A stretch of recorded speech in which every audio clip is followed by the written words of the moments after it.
السلام عليكم ورحمة الله وبركاته. أعتقد في عام 1982 أو 83 هكذا ذهبت مع أبي إلى قرية حنو في الزريقة. طبعا القبائل هناك تشتهر بالكرم، بالنخوة، بالشهامة، بالطيبة، بالبساطة. عندهم النخوة، عندهم يعني أشياء حلوة جدا جدا، ناس محترمين جدا، خامات.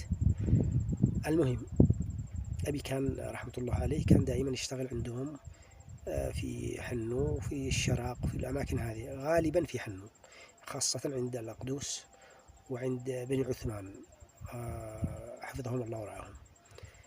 المهم وصلنا هناك تقريبا، أنا كنت أتحمل معه هكذا بعض أشياء كان يحتاجها. وصلنا تقريبا قبل المغرب أو كذا، ونمنا، تعشينا، صلينا، نمنا، والصباح فكرنا نصلي الفجر وهذا، وجلسنا هناك شوية وجابوا لنا الصبوح. عندما جابوا الصبوح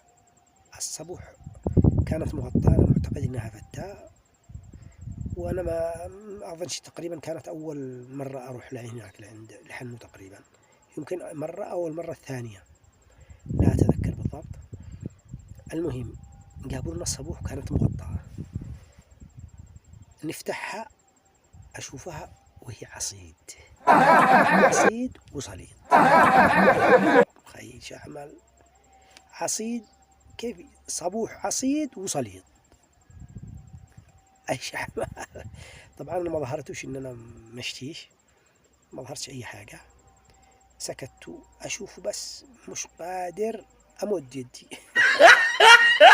عصيد في الصباح وكمان مع صليد في الصباح، أكل عصيد، وحتى الآن أي وقت وارتاح للعصيد، لكن الصباح صبوح ناكل، لا، هذا أشوفها أنا يعني كارثة.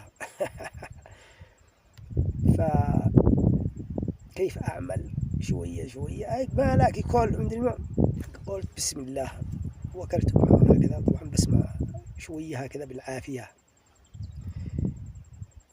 طبعا أخذنا بعدين هكذا الواحد منهم، تعال معي، مدري ما هو مش عارف ولا اكتشفت ولا حد اكتشف شيء يعني، حتى أبي الله يرحمه مرة أخذنا هكذا وقابل لي عسل عند الخلية حق النحل، عند الحمل يعني حق النحل، خرج لي شبكة هكذا وجيب لي. المهم كانت هذه ذكرى ولا زلت أتذكرها.